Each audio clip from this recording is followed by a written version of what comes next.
You will succumb and be stuck in your environment until you choose to break free from it. You cannot live one way by day and another by night and expect results. One of my favorite grown women, Jess. I can't even believe we're here. Founder of EPYC Media Network, creative producer for your favorite podcasts, a transformative conversation curator for the greats and visual storyteller for Luxe brands. You were this quiet little petite mom, and then you'd sit down and talk, and I was like, who's this little firecracker, and why is she not everywhere? Solve people's problems, you'll never have a problem with money. The bigger the problem, the more money. I always say God's vision is bigger than anything that we can conceptualize. He's just waiting for our yes. Is that what made you want to get started? I did it because a woman did it for me. I had a crazy mentor. We need a delusional mentor. And she's like, your dad doesn't want you to go to college? And I'm like, well, he doesn't understand. And she's like, you want to move in with me? So she wasn't just a mentor for you. She was also willing to make a personal sacrifice for you. This woman that's fighting for me, she sees potential in me. Whatever she thinks she sees. A month later, I get a DUI. No. All I can think about is, oh my God, what is my mentor gonna say? That's all I can think of. That's what you were afraid of. Yes, I let her down. Somebody painted the way for me and I screwed it all up. That was the part that made me I'm about to cry right now. I'm like, I wanna get better because I know God's calling me to something higher and I keep pulling me back. Because she impacted me, I impacted thousands of people. This is the part I want people to really hear. What do I love about a grown-ass woman? There's so much to love. Now give it to me. She's unapologetic. She shows up in every space exactly who she is. She wedges the door open for other women to follow. I'm Shannon Allen, and you're listening to Grown Woman. Jess? I can't even believe we're here. I don't know how you got me on the other side of this camera.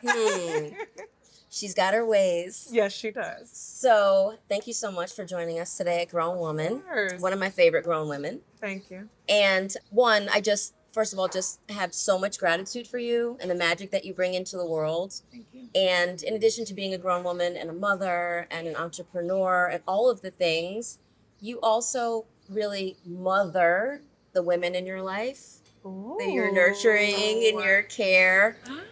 And have done that for me in a lot of ways. And so I'm very grateful that we're sitting down, but I'm very grateful for you in my life, for the example that you set, and also for how you continually push me and motivate me. So I don't know if I've ever said that to you before. I have to, because I meet nothing but incredible women that are already doing amazing work in the world. Yeah.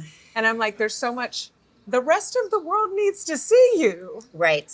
And you're so used to doing the work that I'm like, how can I stick a microphone and times 10 and amplify this voice, this human, this work, this effort, this energy, so that the world can see it.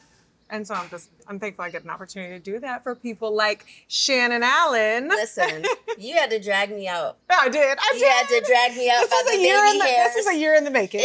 Maybe longer. Yes. Because, I was so getting comfortable with being anonymous. Yes. My background, as you know, if anybody knows, cares to know, doesn't even really matter, was music. I was in a girl group on Motown Records, and then TV and film and off-Broadway workshops, but a lot of TV and film. She's been everywhere.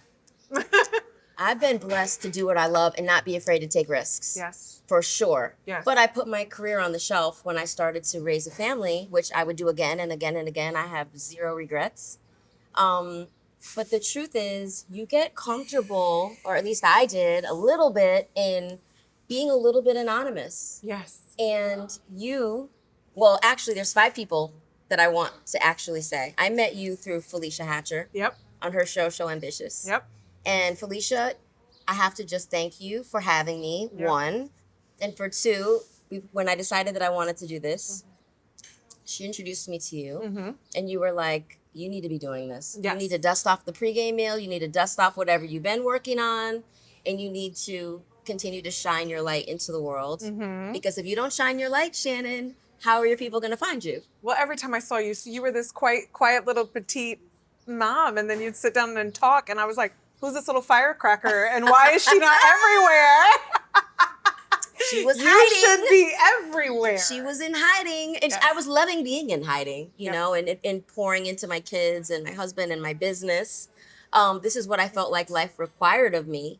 And so when you and I had that conversation and I saw what a professionally oiled machine you were running. That took work. And I want to get into it. I was like, this woman is the real deal. And she's offering and providing a real service to allow people to step into their personal power and into their magic. And I think we need more of that. Yes. Is that what made you want to get started? I did it because a woman did it for me.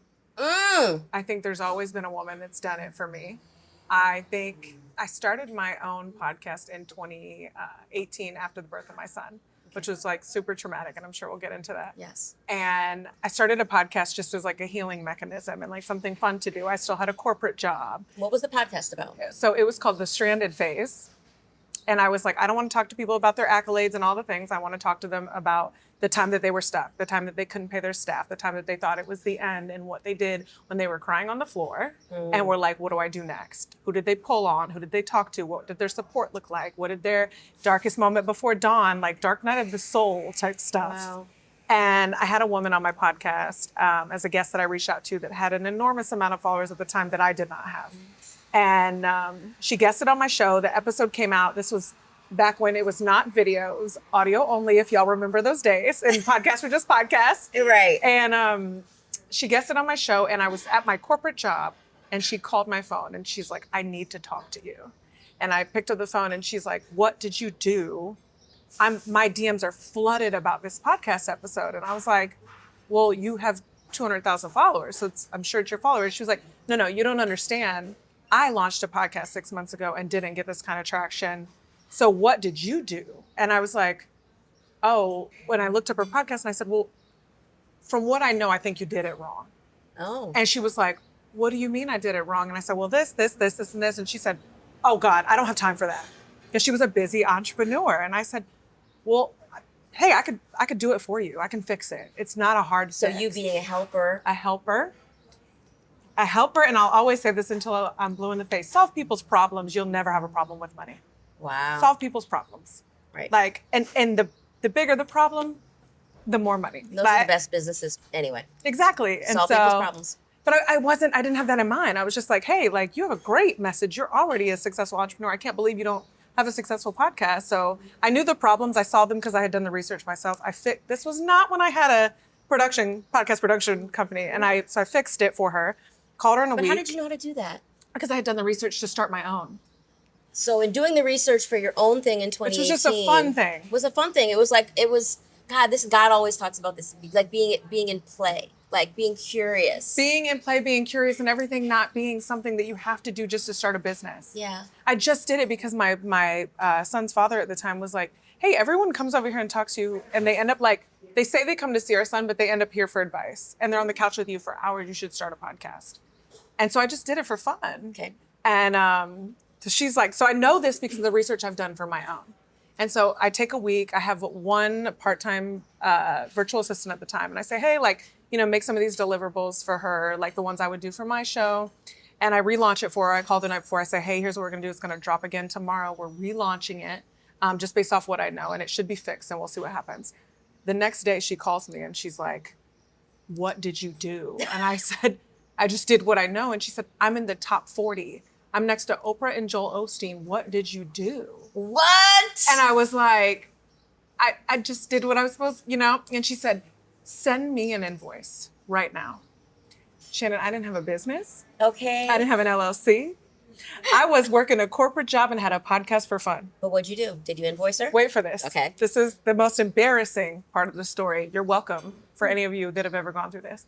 So I go to my ex at the time, who's my son's father, who is an entrepreneur. And I said, someone asked me to invoice them. What do I do? And he's like, well, you don't have an LLC. So like, you can send her like a PayPal request. I sat at this desk in my house for 4 hours. Like, oh no, that's probably too much.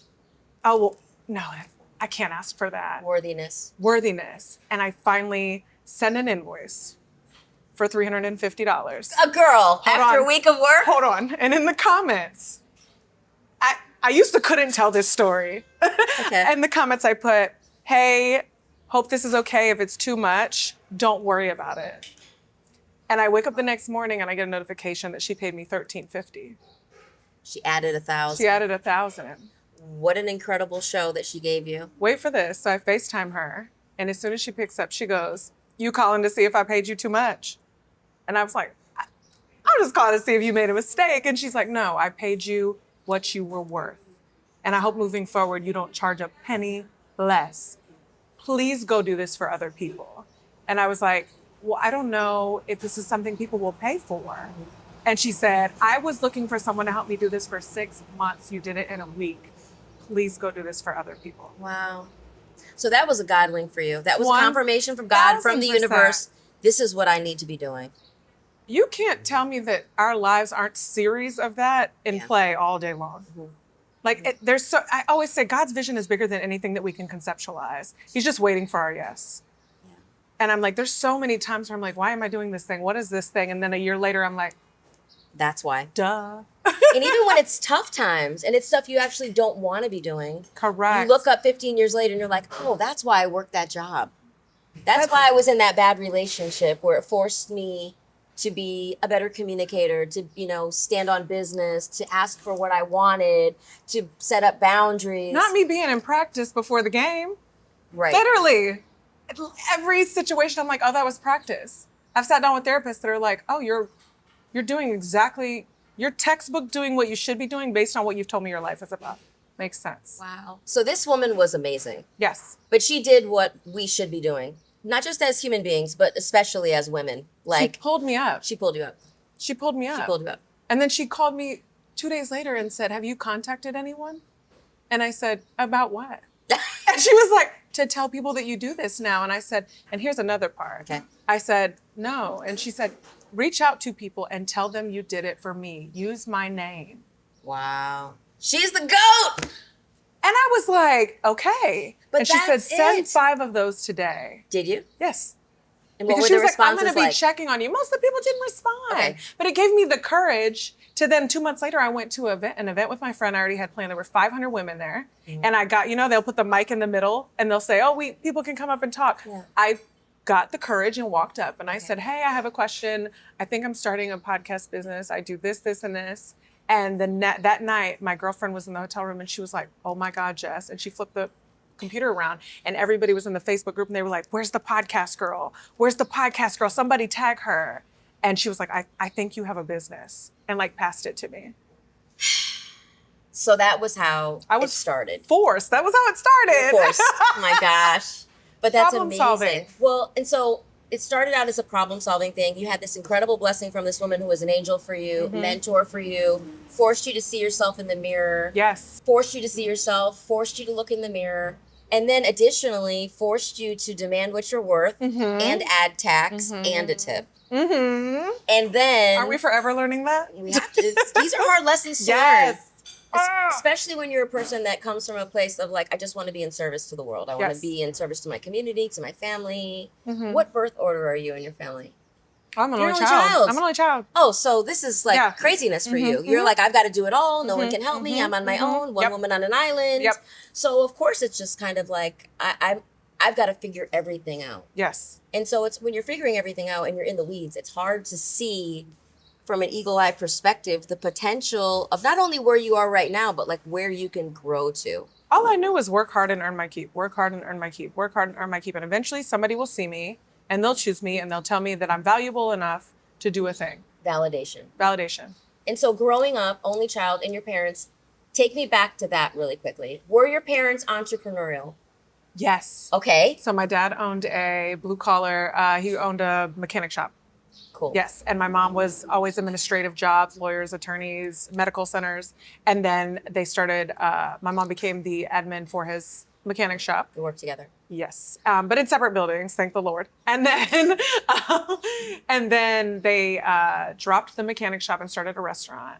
And with hopes to do the thing that they loved. And it fell apart in 2008. They literally bought it 9 months before the recession. And it fell apart. And everything just kind of rolled downhill. I was off to college and they were losing their business. And as parents, you hide this stuff, right? Yeah. So I'm in college and they're trying to keep all this from me, but they lose the business. My mom gets in a bad car accident, can't work. And then eventually my dad gets cancer. And so they just were navigating, figuring out how to live, Social Security, disability, like all the things, because all of a sudden everything that they had ever known had been taken from them. So Do you think, how's your dad now? he's 9 years remission. Thank God. And so obviously like his health is compromised because he's older. He's in his 70s now. And, but he lives with me. So I get to make sure he's okay. Which is amazing and a blessing. Yes. And he survived. Yes. And he's still here. And he gets to be a grandfather to your son, which Yes. is amazing. Yes. But during that process, when your parents had this successful, thriving business, you're getting ready to go off to college, and then they take this new journey and it fails. Or who knows if it fails? Maybe it's a lesson. It's a lot of times I think we get caught up in this idea of like, if something doesn't work, then that means it's a failure. But actually, even when things don't financially work, these lessons propel us to our next thing. Yes. So I always say, like, lessons shouldn't have to be life sentences. And They're invitations. They're invitations. We have to give ourselves permission to try things that maybe aren't going to be the biggest thing in the world, but they get us to the next thing. I never, ever in 36 years of living sat anywhere and made a vision board and was like, I'm going to own a production company. I'm going to do video. Like, nowhere ever. What did you love as a child? This. What did you love as a child? Did you think you were going to be like a dancer? Did you think you were going to be a doctor? Did you think you were going to be a dental hygienist? None of that. None of that. Not podcast entrepreneur, media mogul. Not entrepreneur, none of that. There were signs, though. Okay, tell me. And I got voted most likely to be an entrepreneur because I learned, like in middle school, to draw really good, like graffiti letters. Cool. And would do this in class all the time. I'd have art class. They'd want me to draw a face. I'm drawing names, all the things. I'm getting better, learning the shading, all the things. And somebody in one of my classes, I think it was a teacher, was like, you should try doing this on clothes. And I was like, that would be interesting. So one of the football games, which Florida high school, you know how football goes. It's everything. It's everything. Friday Night Lights. Friday night high school football game. So I take a t-shirt, test it out, trash, terrible. So I start practicing, and I finally get one that I like, where I do the bubble letters, I paint it, and I just kind of went all out, wore it myself, and everybody freaked out. They were like, what is that? Make me one. Yes. So now every week I'm making $300 to $500 a week as a high school student because I've got whole families that are like 2 aunts, 1 nephew. We'll buy the white shirts. Here you go. And then I start learning to, like, remember when people would cut and tie the sides? Yep. So I'm cutting and tying Shredding the sides. the bottom. I'm shredding the bottom, the sides. So I've got like, oh no, I can't take your order because I have 8 people of a family I have to make a t-shirt for this week. So I'm making crazy money. Custom. Everything's custom. And I'm just doing this for fun. Like, I'm getting home from school and I'm like, let me do my homework. And my mom's like, you got shirts to make. I'm like, I know. So I'm making shirts in the back room of our house and like the sunroom. But that's entrepreneurship. It is. And then I started making jewelry because I was like, people were like, well, my cousin wants something, but like she doesn't really like the shirts. And I'm like, so I started making beaded jewelry. What? My mom's idea. And then I was selling necklaces. So it was So you have the entrepreneurial gene. You were like, see a need, fill a need. This needs to get made. But I'm doing it. I didn't know. It's just, it's curiosity and problem solving. If you solve big problems, you make good money. Yeah. Yeah. So you learned that early on. So all that money, you took that to college with you? I did, but I had a crazy mentor. So okay, tell me about that. So I knew nothing about good grades and going to college. And I also was of the forte of like, we don't have any money, so there's no way I can afford that. That's what they do. It felt like an outside thing. And I was going to a rec center my whole life from the time I was like 11 to 17.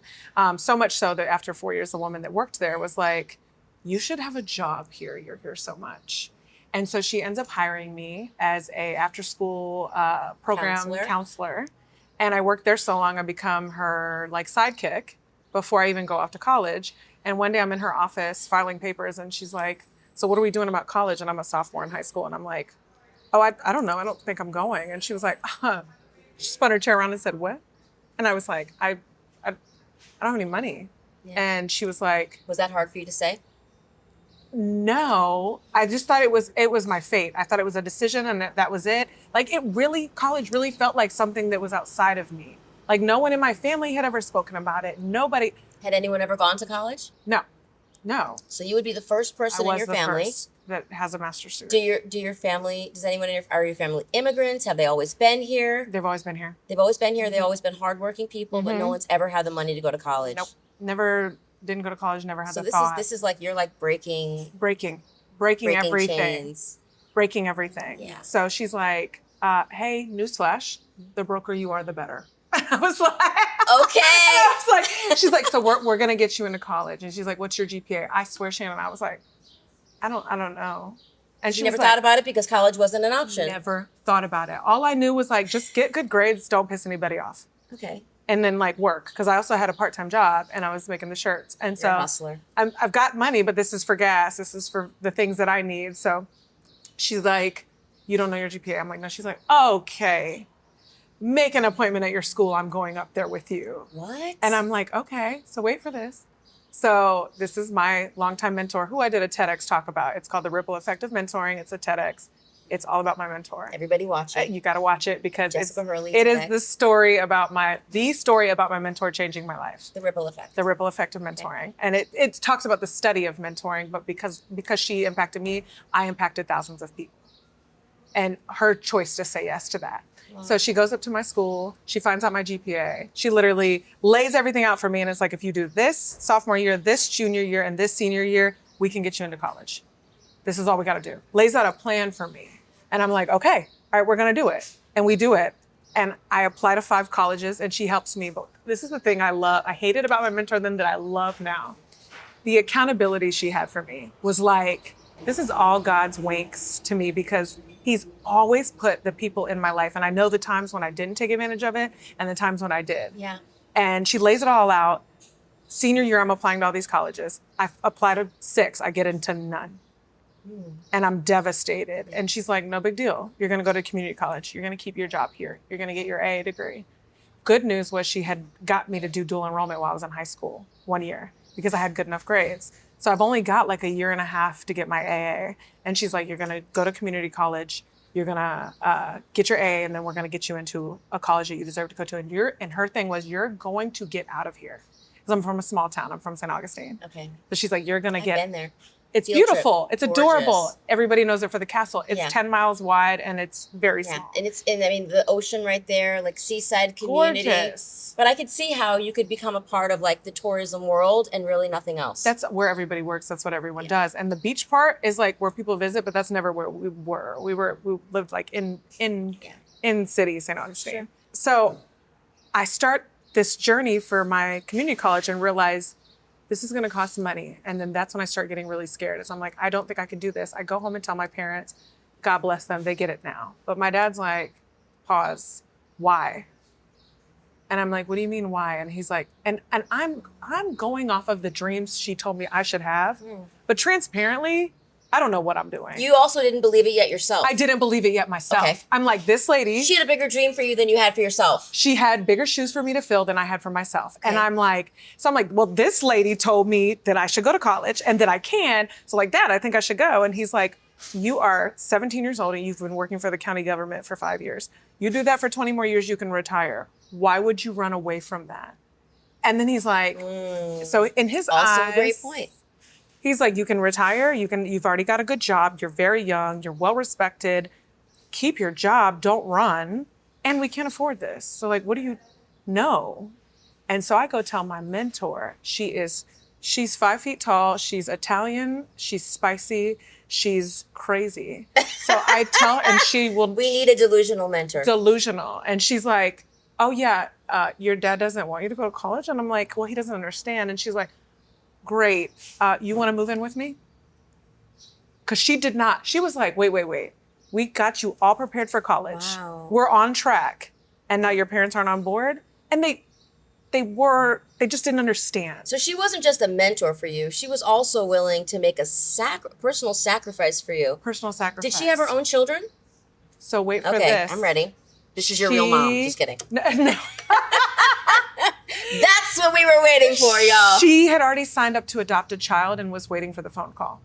Oh my God. She was 28 years old. What? Yes. This was a young woman. 28 years old. She had a great job with the county government, this small community at the Parks and Rec department. And she already owned a home and had been working her tail off, and she was ready for kids, and she didn't have a partner. So she had signed up to adopt a child and was Mama waiting choice. for the phone call. Okay. And here's me. And she doesn't like what she hears. And she's like, move in with me while you go to community college. And I'm like, and I go tell my parents, and I'm thinking they're going to be like, absolutely not. And they were like, you want to move in with your boss? Yeah, go for it. Go. And so I go moving with my boss and my mentor, my boss, and it was the craziest experience ever 2 years because I go to community college. She takes my paycheck from me every time I get paid. We get in arguments, fights, because all of a sudden here comes somebody with these high expectations for me that I'm like, wait a minute, you're not my mom. Wait, you're not my mom. Because my loving, amazing, free-spirited parents gave me a lot of space to grow. And here comes this woman with, I see your value, I see your potential, I'm holding you accountable, I have all these things I see for you. And I'm like, whoa, and I've made a personal sacrifice. And I've made a personal sacrifice for your success. I'm vested, get it together. And I'm like, whoa, this is a lot. And that's hard, that hurts, that's scary. But it was so worth it. It was what you needed. When I look back, I'm like, oh my God, thank you. Like, God gave me what I needed, not what I wanted. How did she know how to parent you at 28 years old? She did it. We argued a lot. Okay. She didn't know what the fuck she was doing. It was a couple times. I know I walked out of that house and was like, I don't have to do this. I'm not forced to live here. What am I doing? And she was taking my paycheck and I was like, I remember the argument. I kept telling her, I'm moving away from here. I'm going to college in 6 months. Why wouldn't you give me my money so that I can go be with my friends? And she was like, you will thank me later. And the day that the semester I was about to finish my AA degree, we applied to all 5 colleges again and I get into all 5. And the plan worked? The plan worked. And she said, now you have choices. Pick the 3 you want to go visit and I will take you. So she takes me to all 3. Where were they? Florida State, FIU, and UCF. Okay. I swear I'm going to Orlando. I'm going to go to UCF. Yeah. I get there and I'm like, is it supposed to feel? Am I supposed to feel something? And she's like, go to the others. Mm-hmm. I get to Florida State and I fall in love. I'm like, this feels like amazing. And you were she's listening like, to your body. yes. Intuition time. She's like, well, then that's it. Don't overthink it. This is where you go. We go to move. She takes my mom with us. It's me, my mentor, and my mom. I go to move in. We get to my apartment and we go upstairs, walk in. We start bringing my stuff in and I start pulling stuff out of the boxes. And she's like, what are you doing? I said, I'm unpacking. And she said, oh no, you have job interviews. We will unpack. You're gonna go to these job interviews. So takes me, drops me off at a gym. I've been on the campus once. She's like, I called, go in there. There's somebody named Daryl. Go get a job. And then when I get back, she said, that's so that you can pay your rent when this runs out. I just paid 6 months of your rent with your money. With the money she'd been taking from me. She said, so you got 6 months to figure this out. This woman is unbelievable. Insane. She did all that for you. But wait a minute. Okay, and I'm this ready. is the part I want people to really hear because there's somebody listening to this part that needs to hear this. You will succumb and be stuck in your environment until you choose to break free from it. Meaning you cannot live one way by day and another by night and expect results. So what do? I have this woman that's fighting for me. She sees potential in me. She knows there's change, an opportunity for change, and whatever she thinks she sees, right? A month later, I get a DUI. No! Oh my God. But again. Because I'm still stuck in my environment and who I think I am, not who I can be.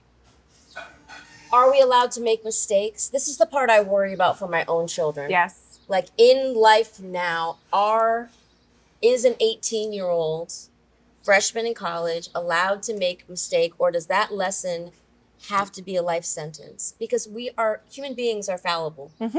We're not perfect. We're not perfectly made. Mm-mm. I think there needs to be, I'm not saying that driving while intoxicated is a go. No. Right? I mean, I don't drink alcohol really at all. I don't. At this point. Toast someone for, yes. For a celebratory occasion, sure, I'll take a sip. But what are we telling our children?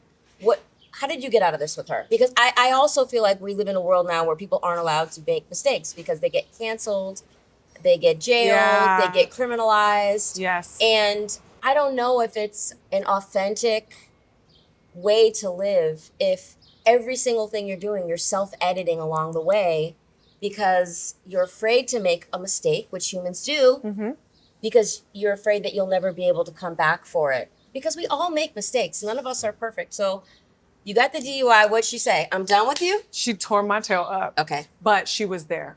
And this is what I talk about. She didn't give up on you? This is what I talk about in the TEDx, was like, My mom came to bail me out. And all I can think about is, oh my God, what is my mentor gonna say? That's all I can think That's about. what you were afraid of. Yes, because I'm like, I let her down. I messed this up. Like somebody painted the way for me and I screwed it all up. And I get on the phone call with her and, you know, she's like, what happened? Tell me everything. I tell her, she's like, okay. She's Italian, so she's spicy. So she kind of gets into the like, I hope they take your car away. They're gonna take your driver's license. But you don't need to worry about me. You need to worry about what happens next. Because your life's about to get really hard. You thought your life was hard before this, it's about to get really hard. It's gonna be times 3 harder than it was. And for you to keep what you have, what you've been given, is gonna be even harder. And she's like, and you're lucky if they don't kick you out of school. Because I can't keep you from that happening to you. They did not kick me out of school, but everything got harder because they took my car away. They took my driver's license away. So it was, and then I didn't lose my job, but wait for this. I go to court and this to me was, can't live one way by day and another by night and expect results. There's so many pieces here because growing up, I worked at the rec center. So I was a big part of the community. Everybody's mom knows me. I was coaching a step team. I had a girls step team when I was in high school that I coached outside. I knew there was dancing in there somewhere. I coached a girls step team. I did all these things. And so I'm helping the community, but what am I doing? I'm also still drinking at night. I'm still doing different things. I'm still testing the waters, doing whatever the guys are doing, that's what I'm doing, right?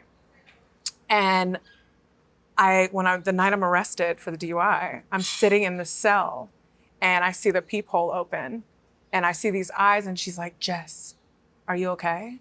And I'm like, who is that? One of my kids' moms. Came. She was a officer. Oh, wow. And she's like, I saw your name on the docket. And I was like, what? And she's like, I know what happened. Don't worry, everybody does it. Most of us just don't get caught. And she's like, do you need something to eat? What do you need? And she said to me, I'm not mad at you. Everything's gonna be okay. She showed you grace. She showed me grace. And that was the part that made me like I'm about to cry right now. Like, I'm like, I wanna get better. I wanna be better because I know God's calling me to something higher and I'm pulling me back. Like, I'm not stepping into this. People keep laying out the opportunities, paving the way, walk right here. And I'm like, but this, but these people, right. But this thing. And it's like, no, I told you to go that way, but you have to live with integrity. You have to show up this way all the time or else I can't give it all to you. You have to step fully into it. Was that the breakdown before the breakthrough? Absolutely. That was the moment. One of them, yes. Absolutely. That was okay. And then because they took my car, everything got so much harder. I was like, I'm going to fight my way through this. I walked to work. I took the bus. It was like, I'm going to fight through this. I'm going to get through this. Like, and then while I'm in court, the judge is like, I hear you're at Florida State. I hear you're like better. He's like, there's some community members that wrote letters. On your behalf. On your behalf about who you are and how you show up in the community. And he said, so he was about to do the sentencing and he goes, when do you graduate from college? And I said, in a year and a half. And he was like, when she gets her car back, I want to breathalyzer in her car until she graduates. Until she gets her diploma, put a breathalyzer in her car. Oh, so he was like, I'm not making this any easier for you. And so I was on probation. So wait for this. I was on probation my entire college career. Wow. I had check-ins. I had a breathalyzer in my car. I had the probation officers calling me my entire college career. So it was like, do this thing. We're on top of you. So, and it didn't take long for me to be like, this is such a God thing. Yeah. I'm not a victim to this. This is such a God thing where it's like, everybody's rooting for you so much so that the universe is rooting for you that they're like, we're not going to let you screw this up. You're not. Like this whole thing not to your own accord. Like, you're actually doing the most at putting yourself in a disadvantage. And It's like everyone else is trying to lift you up. Yes. And you're like, but wait, there's fun stuff to do. I like this stuff down here. I like this mess. And everyone else is like, but look what we have for you up here. We're trying to put you up here, yes. And I think we all go through that in some parts, you know? Like, so for me, like when you're talking about all of this, the word that keeps coming up is accountability. Yes. Because you have all these accountability partners, whether it's the parents that were there for you because you were so deep ensconced in the community and you helped their children, your mentor, your mom and dad, you know, your mom bailed you out, even though they didn't necessarily understand what you wanted, they still supported you in your decision making. I know you had friends. I know you, Darnell or Daryl? at the job? Daryl. Yep. Daryl's like, I'm giving this child a job. Yep. I'm not going to Yep. fire her. Yep. So you had all these amazing like accountability partners in your life. Yes. And was that eventually what made you feel like, I may be letting myself down, but I can't let these people down? 1000%. Okay. Yeah, it was, I wasn't enough. I wasn't enough of a Worthiness. why. It was all worthiness. I wasn't enough of a why, but when I knew all these people were vested in my journey, that was more than enough why. I remember one time I was moving, the first time I moved out of college into a real apartment, I pulled this thing out from under my bed and it had like 9 Bibles in it. And I'm opening them all and there's a letter in each of them from different people I've had in my life that have been like a young life leader, a boss I had, one of my mentors, like all these. And I'm like, yo, people have been chasing me my whole life to like, hey, we know you're going to do a thing. Mm-hmm. Here's all the guidance you're going to need. This is the blueprint. This is the blueprint. And it's like different people that aren't But connected. you had them in a shelf. You had them in a Girl, dusty they were box in a under your box bed. under my bed. And I'm like, this is That's such a metaphor. We've got all the tools we need in a box under the bed. in a dusty ass box Yeah. under the bed. And we're And it's like, help me. you can't even crack it open because it's never been opened up. Please help me. And How much of faith, how much does faith play a role in you determining and deciding, okay, I'm going to choose the best version of Jessica now?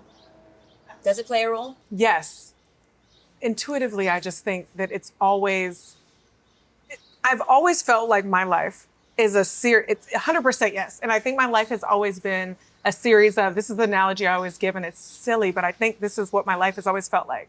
I always feel like I'm in a corner and I'm facing a corner. And I'm like, God, if you would just fill this, if you would just give me this thing, everything will be great. And it's always like, God's like, hey, just turn around. Just turn around. Turn around. And here's this football field and mountains Filled with and blessings. everything here. And I just need you to trust that if you turn around, I got you. Wow. And I'm stomping in a corner, having a tantrum that I'm like, I think it should be this way, which has just led me to like at 36, I'm looking around and I'm like, strategic plans, well thought out blueprints, all the things, setting your goals every year. New Year's resolutions are great. But I'll be damned if anything that I've ever put on paper hasn't happened times 10. Every time. I'm always like, I look at my little thing and I'm like, the audacity. Because it's so much bigger. My brain can conceptualize this much. Yeah. My God's like, it's this. You want this on the way? Sure. We'll make a pit stop and grab this little thing that you want. But like, it's actually this thing.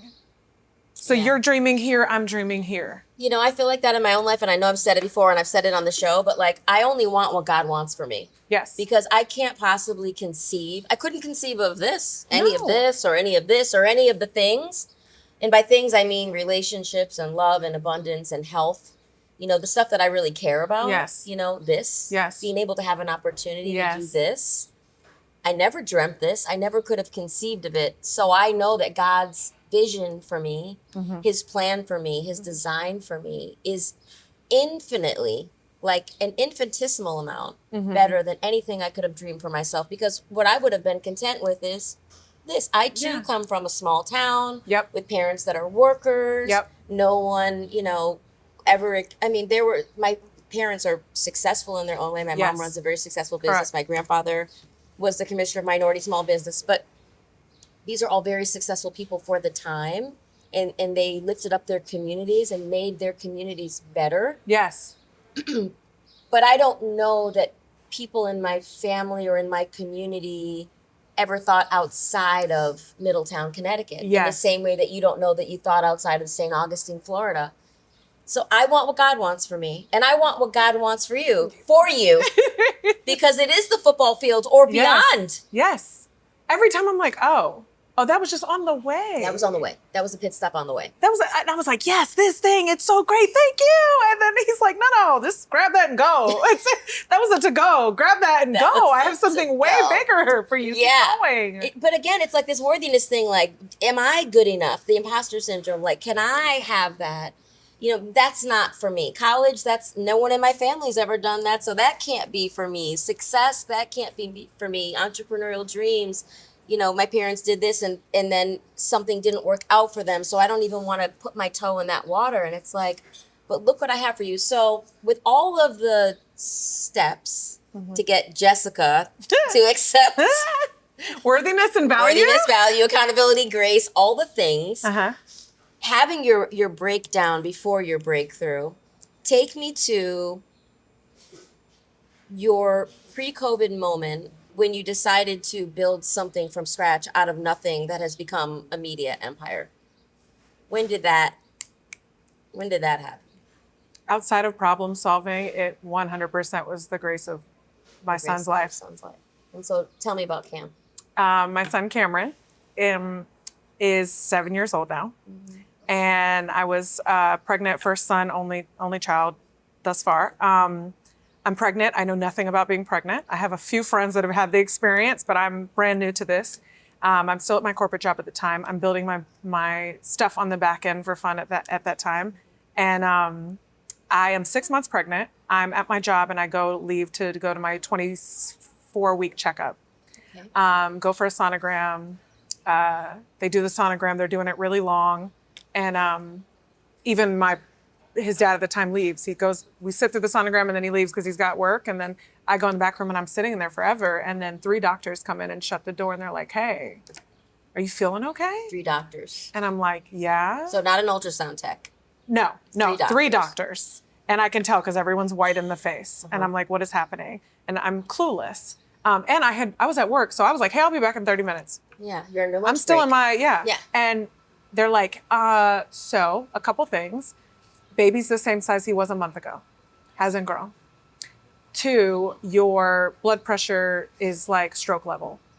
So you don't feel bad? And I'm like, "I feel fine." And they're like, "Okay. All right, we're just going to run some tests. So call work. You probably won't go back to work today. We're going to run some tests and hopefully we can get you home and get a plan." And I'm like, "Okay." And they send me downstairs and they run some tests. An hour later, they're like, "Hey, you're going to stay a couple nights. We don't know what's going on. We're not happy with what we're seeing. You're going to stay a couple nights." And where are you in your headspace right now? Are you in pure panic mode? No. You weren't in panic mode. I'm numb. You're numb. I'm numb. And I think something in my body was preparing for, okay, maybe you're not supposed to be a mom in this season. Maybe you need to prepare. And I know that in me is that I get into shutdown when things don't make sense for me because I'm trying to prepare for the worst. But I don't want to go into like believing that something can go wrong. Okay. So we're 2-3 nights in, a neuro specialist comes in and is like, "Hey, so here's what's up. Is it your kidneys? My protein was through the roof." So he's like, "So your body's shutting down. This baby's making you very sick. He's also not growing. So he's a lot smaller than we would have liked him to be at this point in your pregnancy. So we have 2 options. We'd like to keep you either overnight until you're 34 weeks so we can deliver a healthy baby." So that is 10 weeks. 10 weeks. So In a hospital. you're moving in, or we might be lucky enough to send you home, but you would have to come check in with us every 2 days. So either way, one thing we know for sure is you're not going back to work. Call my job, let them know. They're like, "What? You were just here." Yeah. I'm like, "Yeah, I know. This is wild." And they're like, "Okay, we'll prepare for it." And next day they say, "You're not going home. You're moving in. We need 24-hour care observing." So my partner at the time goes and starts collecting my things. My mentor immediately, I think it was a Tuesday, she's like, "I'm driving down on Friday. I'll be there." This woman. I know. She comes down. My dad just finished his cancer treatment. It's throat cancer. So he has a feeding tube in. So my mom is in full care of him. So she can't get to me. She's taking care of my dad. They're 3 hours away. So my mentor's like, "I'll be there on Friday." Everyone's freaking out in a panic. Oh, I know, the weekend of the baby shower was coming up. So we canceled the baby shower. 5 days later, I'm in the one night my mentor gets there and she sends my son's dad home. It's like, "Go rest, go shower, go whatever." Me and her are laying in bed. We make the baby shower list. She's laying in my hospital bed with me. We're laughing about it. She's trying to get me in good spirits. They come check my blood pressure every 3 hours. She goes to bed on the couch. I go to sleep. They wake me up at 3 a.m. I wake up. There's 10 people around me. And they're like, hey, wait, hey, can you hear us? And I'm like, yeah, I'm fine. They're like, we're taking you down to labor and delivery right now. And I'm like, why? And they're like, your blood pressure is so high, you're gonna have a stroke. This baby is killing you. And I'm like, no, I'm 25 weeks pregnant. And they're like, I know, honey. And the doctor looks at me and he goes, they're wheeling me out. And the doctor looks at me and goes, I need you to know if it's over you or the baby, it's you. And I need you to be okay with that. This is the worst case scenario. And I'm like, what? And he's like, it's you or the baby, I'm picking you. That's what the doctor said. Yes. And I'm like, oh, okay. And so I immediately go numb. I'm like, okay, prepare for the worst. Like, you're losing this baby. Because there's no way I'm delivering a baby at 25 weeks. And you told me he hasn't grown in a month. I don't know how big he is. I don't know anything. They take me down there. We make it 2.5 days. They deliver the baby. And to tell you how small my son was when he was delivered, as I'm pushing, he's like, I want you to stop, just cough. Cough. I said, what? He said, I want you to cough. Like you are about to choke, cough. And I was like, okay. And I cough and he comes out. He looked like the size of a frog when he came out. He goes, do you see him? I make the joke now because he's healthy, but it looked like Chick-fil-A in my hospital room. There was about 15 people lined on the wall prepared to take him when he came out. He goes, do you see him? And I said, right before I pushed, I said, is he gonna make it? And he goes, I don't know. If he cries though, when he comes out, that's a good sign. And when he pulled him out and he said, do you see him? And I said, yeah. And he patted him on the back. He cried like a cat. I heard a cat sound. He kind of like a little meow. It was like a me. And he goes, great, get him out. And they took him. Who is this doctor? Right? Who is this doctor? Where are you? We need more of you, sir. I could see this man. I could see his face. I know exactly what he looks like. My God. Yes. If I have to choose, yeah, I'm picking choosing you. Yes. See, and this is the part that, and I have to say this because you are an example of this. This is the situation that women are in. Yes. This is the situation that women are in that we don't get to talk about and we don't get to verbalize and be vulnerable in this way.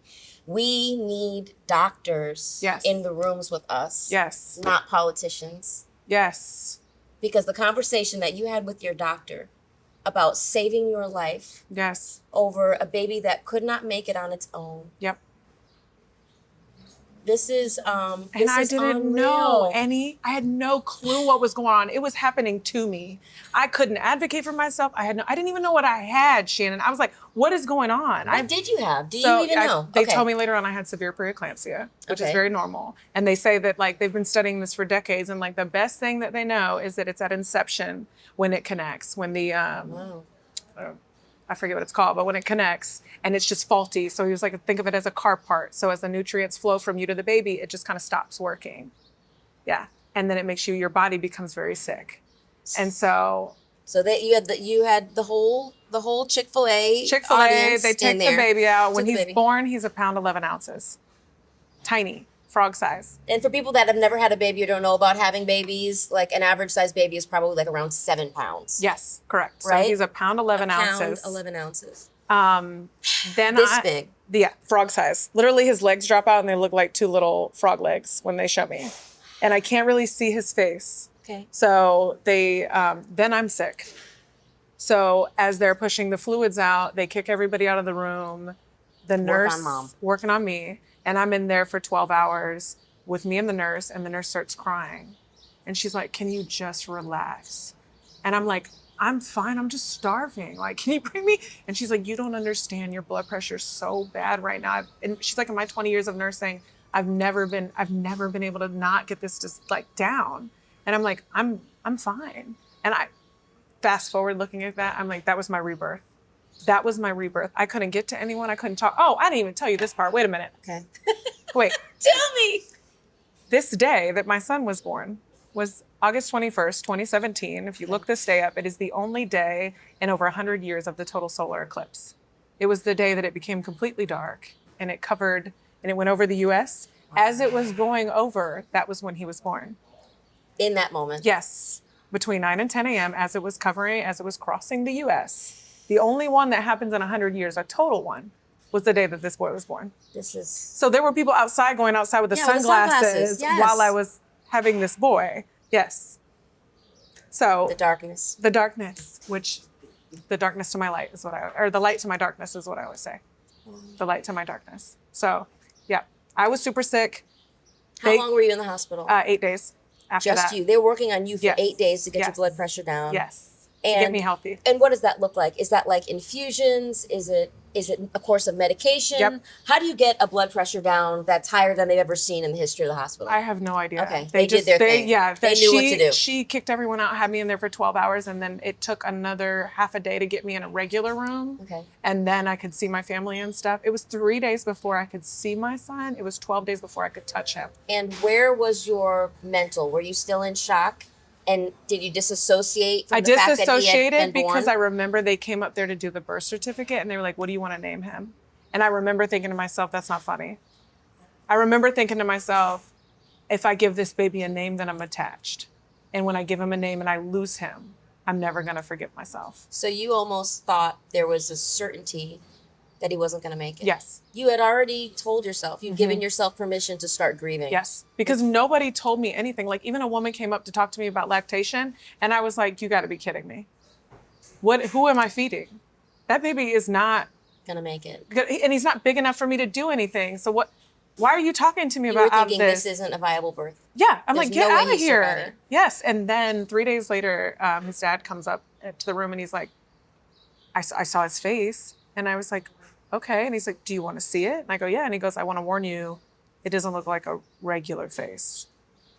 And he shows me, and he had 2 holes, but his nose wasn't developed, and he just wasn't fully developed. And in that moment, I remember thinking, if he makes it, I have to prepare myself now to parent a child that may never be normal. And How heavy was that? I just kept fighting with grieving, like, at least if I get him, I get him. I'll take him any way I can get him. And also prepare that this may change your entire life forever. And things may never go as you'd hoped. Because this may be your full-time job. And then I'm talking about all this. And then, so he ends up in the NICU for 82 days. Brain bleeds, hole in his heart. They don't think he'll ever have 20/20 vision. 3 surgeries, 3 hernias. I remember, How can you give a 1 pound baby a surgery? Yes, as he's growing over the 3 months. They're giving him Yes. surgeries that little. Yes. God, doctors are amazing. Y'all are amazing. Amazing. You are amazing. One day I walked in and had a heart attack because there was Not a literal heart attack. No, but But- I walked in and there was a needle in his head. And I was like, whoa, why are we doing? And it was taped and it was in, and they said those are the best veins for babies and we're preparing him for another surgery. They would call me every morning and say, this was such an experience for me because I had just never experienced anything like it. They would call you every morning to check in. And the best advice I ever got from a nurse the first time I got to see him was I said, how does this work? What do I do? And she said, well, if I can give you personal advice, don't ever stay the night here. Because I could, because there was a bed in there. And she said, because just don't stay the night here, it'll mess you up. And I never did. I would stay till 1 a.m, but I would go home. And why didn't she want you to stay the night? Because she didn't want you to not be able to heal yourself and to rest? Or she didn't want you to see all of the comings and goings? She didn't want me to through see the night? coming and goings. They lose babies. There's Oh. music there's music that plays when they lose children, unfortunately. And there's beeping and noises and all the things all night. And he was so little that his heart would stop a lot. What do they call it? Like the break something. And it will freak you out. Parents freak, but it's normal. Because they would call me the next day and say, oh, he had a real silly night. And what they meant by silly was like his heart stopped several times. So it was like, What in your young life prepared you to deal with this moment? This is crazy. This is like inconceivable trauma. but this is the Okay. best part. This is Okay. the best part. Like, Please get us to the best part. so yes, there's trauma. And I always think, I remember one day when I was holding him, because they always wanted me to do the skin to skin. Yeah. And I'm holding him and he's wrapped in all the cords. And I'm like, God, if you let me take this baby home, like I swear I'll spend the rest of my life showing him why and explaining to him how resilient he was. So you because made a if pact. anyone's ever taught me resilience, it's this child. It's this child, because everything that they said to me, I remember for 30 days straight, I'm like, the doctors would call me and talk, and I'd be like, hey, so is he gonna make it? And they'd be like, we're not at liberty to tell you that. And I'd be like, no one can tell me what the next Like I'm just hanging on by a thread every day. And everything that they told me, Shannon, we got that baby out when we got him out at 82 days. And the lady called me and told me I could come get him the next day. And the way the doctor called me, it was the most precious thing. She called me, I was at work, it was like 9 a.m. And I hadn't heard from her in a while. She said, hey, how you doing? And I was like, good. She said, can I ask what you're doing tonight? And I was like, it's a Tuesday. Nothing. Yeah, And she no said, plans. you should go to dinner. You should go to a nice dinner. And then you should come home and take a bubble bath. And I was like, okay. And she's like, because I think we've decided you can come get your son tomorrow. And I was like, what? Girl, I hung up that phone and ran around the building screaming. And my job was prepared for it because I had went back to work. I had my son and 5 days later I went back to work. Because I was like, I want to be off when he can come home. She said, you can come pick him up. You can come pick him up. And at that point, how much did he weigh? 6 pounds. 6 pounds. 6 pounds. 3 months, he weighed 6 pounds. How was the hole in his heart? So they said, hey, here's what you're leaving with. We closed the hernias. He has a hole in his heart about the size of a dime. The brain bleeds a level 2. We grade them 1 through 4. We'll keep checking on this. You'll have to see a specialist that flies in from Miami every week for his eyes. You'll have to see a cardiologist every 2 weeks, and then it'll increase to a month. And we'll have to observe the hole in his heart. If it doesn't close by the time he's 2, we'll have to surgically close it. And he'll probably never see normally on his own. Okay. I take him to his first eye appointment. The guy comes out, he's like, he's got 20/20 vision. He's fine. God, you are a miracle worker. I take him to the cardiologist 4 times when he's 6 months old, 12 months old, 1.5, and right before 2. Right before 2. I remember the appointment at 1, and they were like, it's still there. We want you to come back in 3 months. Like, we need to observe it. I take him right before 2, and he's like, it's gone. We can't find it. He's fine. We don't need to surgically close it. Honey, that boy is 7 years old, and the worst thing he has is asthma.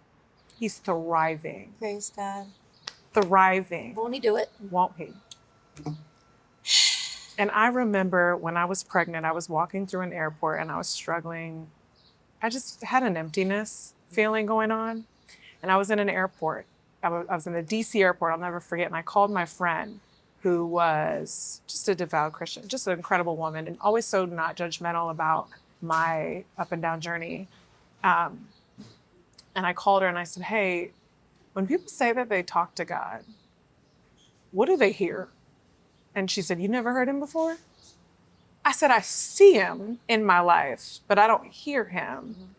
And she said, well, ask him to hear him. Ask him if you can hear him. Say, hey, I don't hear you. How can I hear you? And I remember I prayed in the airport then. And I was like, hey, if you could reveal yourself to me in a way that I can hear you, I would love that. Because I want to be able to have a I want to be able relationship to have a conversation with you. And 2 months later, I had my son early. And I remember sitting in the hospital room and I'm holding him. And there was something in me that was like, don't believe these doctors. I heard it loud and clear. He will be fine. You will be fine. And you'll spend the rest of your life showing him why. So when you made a pact with God, when you made a covenant with God, you said, God, if you just allow me to bring this boy home, I will spend the rest of my life showing him why. Why? How easy is it for you to keep that pact? Easy. Easier than easy. Because I look at him all the time, and now that he's old enough to like have conversations and understand, and now I've told him so much to the point where he'll be like, but I can't do it. And I'm like, Cameron, and he'll be like, I know, I'm so strong. I'm so resilient. I know, mommy. I'm a walking miracle, I'm Mom. a walking miracle. Like he knows it and he'll say it. And I'm like, you have to know it because he knows it now that he's small, because one of his things is he is very small. So for now, I'm like, you'll grow out of it. But like he's in second grade, second graders tower over him. He's tiny. And he's like, I'm just so small. And I'm like, but you're so resilient. Your heart is so big. You don't even know. Right. And so I just look at him and I'm like, I have to do this. Yeah. I have to keep going. I have to create a life. That's why I moved my parents in. Like I have to create Community. a life that you have community, you have the love you deserve, you have the support you deserve. Mommy's happy. We work on balance every day, but I'm creating a thing that brings me joy so that I can carry that and embody that. So when you created EPYC, and obviously Cam is your why, is Is Cameron the capital C in EPYC? It should be.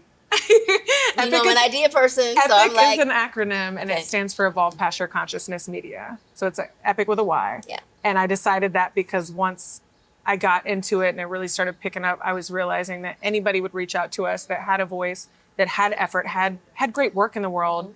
But some of it was entertainment. Some of it was stuff that I was like, it's okay for me to say that I don't want to work on stuff I don't believe in. Yeah, saying no is good. Saying no is good. It can be a full stop. Yeah. And Yeah. I was like, how do I set boundaries around, I just want to work with particularly women, voices that aren't typically recognized, voices that aren't typically valued, that are doing this work in the world and they're not being valued and they're not being seen. That need a platform, that need to be uplifted, that need to be seen and heard. I think there's so much that happens in life where a lot of times we feel like the voices that matter are the ones that have megaphones already. Yes. And I do think that's important because a lot of times if you have a megaphone, it's because you've accomplished something absolutely extraordinary, Yep. right? Or that you're the kind of person that pulls people other along, Yep. wedges the door open, creates community. All of that stuff is worthy of being recognized in a massive way. Yep. I gravitate to a lot of people's stories that are like super successful in business, Right. or have these massive families, or have overcome these insane challenges. But I also feel like within our own families and our lives, there are these superheroes that will never be famous, that will never be billionaires, that will never be on some grand stage, but are absolutely the people that have inspired us the most. And I'm thinking about your mentor, whose name we haven't even mentioned, Jamie. and that's okay. Jamie. Shout out Jamie the goat! Oh my God. Yeah. Jamie, Uh-huh. whose work, her life's work, her dedication to you and support of you and sacrifice for you. Many people may know her and love her, but her name is being spoken in rooms because of a very intimate, quiet, personal Yes. dedication. A very intimate, quiet yes. That's what my entire TEDx is about, is Really? that I have proof that I've helped thousands of people, kids, adults alike, because I went on and mentored and ran rec programs and nonprofit organizations. The job I had before I became an entrepreneur, I was the partnership development director at a major nonprofit that helped at-risk That was your youth. corporate job. Yes, that was my corporate job. So I have proof that I've helped thousands of kids Yeah. and adults because that woman said yes to me. That woman made a silent sacrifice to me. And so I said yes to many people. And now those kids still call me and they got kids. Yeah. And I'm like, so that's the yes that changes the world. You It know- doesn't have to be this worldwide impact. Because it ends up being a worldwide impact. Correct. You know, the one life that you change could end up being the president of the United States, could be the person that finds, you know, the cancer support or figures out how to eliminate the risk of preeclampsia for moms Correct. or helps with maternal health. It's just about, you know, I think walking in your purpose and being in service to people because you don't know whose life you're going to affect. Right. We don't know that part. So, my God. So Cam's your why. Comes my way. He's why you started EPYC, because you want to create a life for him. Yep. And you want to amplify stories, which is so important to you. And for the people that don't really know about what EPYC Media does, and I think we've touched on it a little bit, Jess has really built this extraordinary media company. You're a media mogul, where you offer, it's true. You offer essentially like a white label Yep.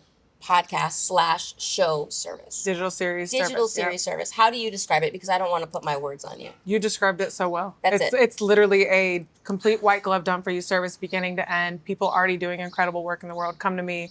They're like, hey, I have this idea. And really podcast has become a deliverable in post. So it's just, that's the audible side, but really these digital series, they create like know and trust and visibility and that can create some duality on all the places that we have to show up, right? Because this omnipresence thing is so huge. We have to be on YouTube, Instagram, TikTok. exhausting. It's exhausting and we've got to be in all these places. So the service that we have is to just take the idea. And what I love to do that I think I don't talk enough about is that when I get to meet such incredible creators like yourself, it's the goal is to create the show and insert the parts of you that I see that I know I admire, I know other people will admire. Like it's, how do I insert you? Like people will say, oh, you know, I want to have this show and I want to interview incredible women and This was something with you. Yeah, It's we talked about like, this. yes, like we just talked about this in the beginning. It's like, you are such a helper and you show up for everybody else. But like the parts of you that I get to experience is the parts I've gone as far as like, I'm like, hey, let me talk to all your staff. I want to know how they see you. I want to know how the way that they see you and the things that they value about you so that I can find ways to insert that in the content that we push out to the world. Right. Because I already know the people that love you right now are going to love you even more. But how do I make strangers love you? How do I make cold traffic see you and go, oh my God, where has this woman been all my life? Right. And that's what I love to do is like, as soon as someone calls me and they're like, here's my idea. And I'm like, well, what do you do? And they start telling me and I'm like, oh my God, tell me everything. Tell me everything. Do you think that you're inherently nosy? I inherently love a good story. Same. I love a good Same. story. My husband always says that about me, Shannon, you're so nosy. And I'm like, you were on the golf course with this guy for 5 hours. I want to talk to him for 30 minutes. Yeah, like what was the day about? And he'll be like, yeah. I just told it to you. I'm like, you said you went golfing. Like, that's not a story. It's not a story. It's not a story. What did he tell you about his wife? Yeah, exactly. What's going on? I Yeah, like he's love got a great good- stories, but you get like a snippet of it. And so I think being a storyteller, you're a storyteller by nature. That's a big part of who you are. And I think that's why you're able to uplift other storytellers. And I reached out to you one day and was like, hey, I just saw this podcast. I know it's you. Yes. I know it's you. I know it's you. Because even though it's a white label podcast service, and we never see you, you're Yep. not tagging yourself. There's no little insignia or logo in the Yeah. corner.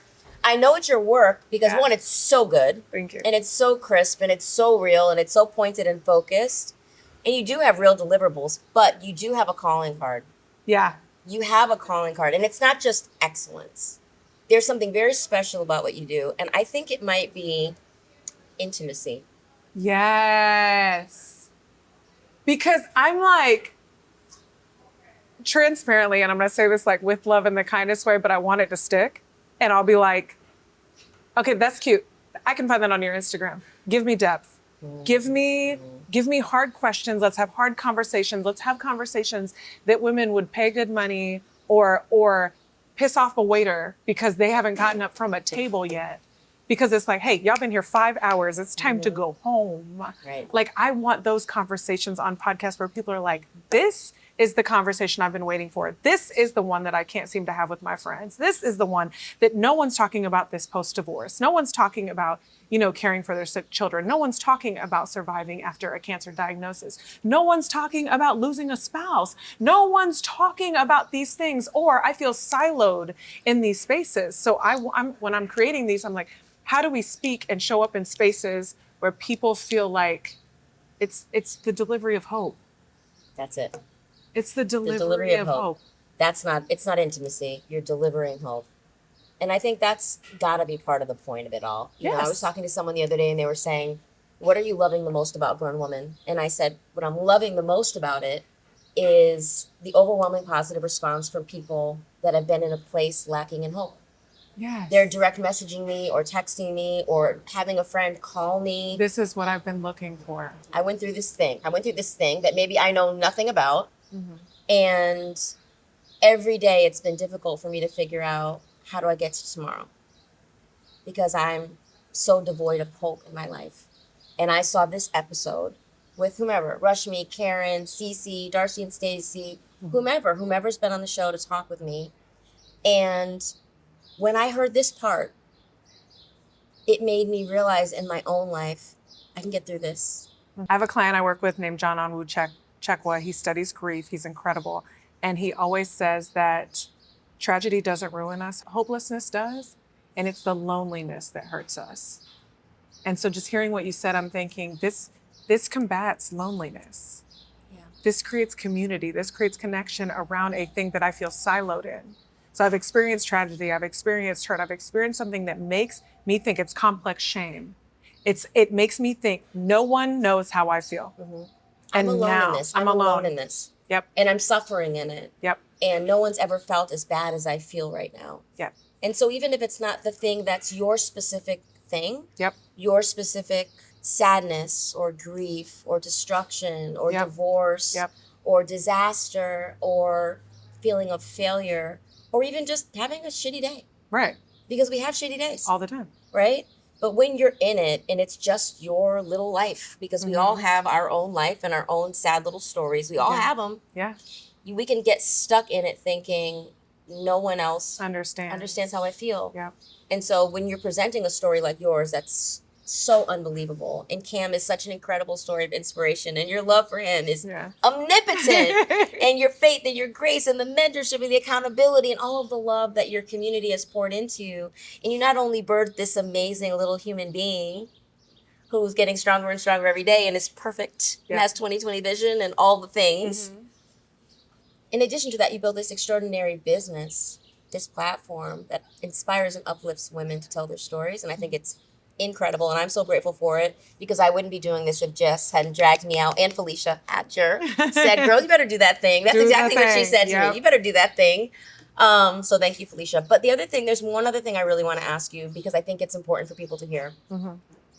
When you were in your darkest moment, before you got to rebirth, what did you cling to? Oh my God, that's good. So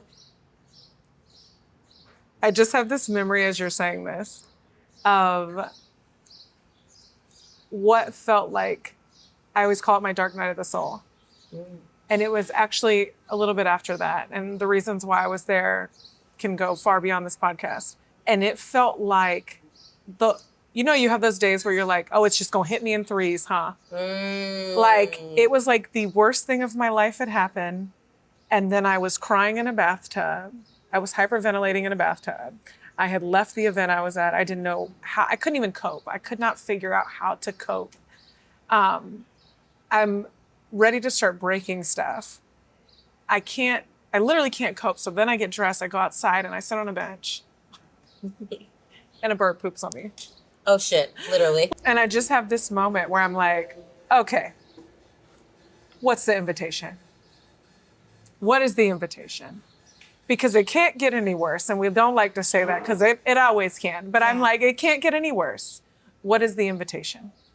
And I have learned in life that the thing to cling to is I'm never on the way to the end. I'm on the way to the invitation. So as the ball starts to roll, as things start to get tough, as I can feel the darkness coming, because you have lived a lot of life, more life than I have. And there are seasons of this. Grief is inevitable. Circumstance is inevitable. Things are going to happen all the time. It is literally why when good things are happening, we go, when's the ball going to drop? Because this feels really good, but man, I don't want to enjoy this too much, right? We will have seasons of darkness. And when it's coming, I've just learned to, and I think this has helped me in business. I think it's helped me in life, and it's helped me every time I reach a dark moment or season, is like, okay, what's the invitation? In business, I'm always like, okay, things have slowed down. What was the thing I was complaining about 6 months ago that I said I was going to get done? Because this might be the time. This might be the invitation, because what if the rev up after this is something I can't handle? This is an invitation to go do the thing that you've been saying you were going to do, but you didn't have the time. Do it. In my personal life, I'm always like, what is the invitation? What is the repeating pattern? What is the thing about me that God is trying to change? What is the thing in my life that is not working anymore that He is trying to break me free from in this moment?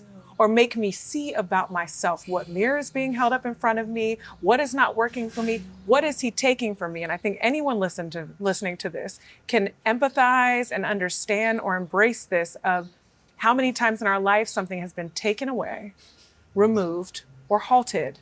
And we are like, there's no way. And later in life, you're like, oh. Rejection is protection. Rejection is protection. And you're like, got it. And it's always been something bigger. It just didn't feel like that in the moment. So what is the invitation? And my follow-up question is, for the invitation, who is your plus one? Oh! The invitation is always evolution. To me, the dark moment is the waiting room. The invitation is to come out. Because it's always like, I feel like I've always said the thing of like, you're not the dishwasher anymore. So come outside. You can come out. So that it's the darkness is the waiting room. The invitation is to come outside. You can step outside. You can stop the lack of belief. You can stop the fear. You can stop the insecurity. You can stop the silence. You can stop the thing, and the choice is yours. And evolution is your +1. And evolution is my +1. That's you take her with you everywhere. Everywhere. I'm like, And Jamie. and Jamie. Jamie goes everywhere. I just texted her to block off a weekend in November. I was like, I need you. Let's do something. So when you think about what it means to be a grown woman, Mm-hmm. I've got 2 questions. Whew. One, who is the grown woman in your life that has given you a picture of the kind of grown woman you want to show up as in the world? And secondly, what does it mean for you to be a grown woman? It's 2 parts. I think the grown woman in my life, I think that's changed every season, right? So it's like Changes. when I became a mother, I was like, whoa, where are the moms that need to show me how I need to do this? And of course it was my mom. Right. And then it was in business. I had to find a woman that I could aspire to be in business because it was like, man, I really need a guiding light, a North Star in that. And I think right now, and this feels so self-centered to say, but I'm like, it's my higher self. It's the grown woman that is inspiring me is like, and I have so many moments right now where I'm like, I know I have to create a new vision for success because I am already where I thought I'd never be. You know what's so amazing about that? So one of the guests that's going to be on the show is a woman named Jennifer Medwin, and Yep. she's a divorce attorney and a divorce coach. And she and I had some like a precursory conversation to our sit down at the grown table. And she asked me pointedly, who shows up for you and is your greatest supporter? And she said, take a minute. And I thought about it. And I said, my mom, hands down. She's my angel on this earth. She's my entrepreneurial mentor. She's got my fucking back. Yep. She loves me unconditionally. At 75 years old, this extraordinary Black woman will look at me and say, I don't care what you do, where you go, who you do it with, you always have a home to come to. My mom is the GOAT. She is my biggest supporter. She is my number 1. Hands down, not a question. And Jennifer said, of all the people I've ever asked in my practice, who was the person that supports you the most? And who is your biggest fan? No one has ever said, I'm my biggest fan. And you just did. Aww.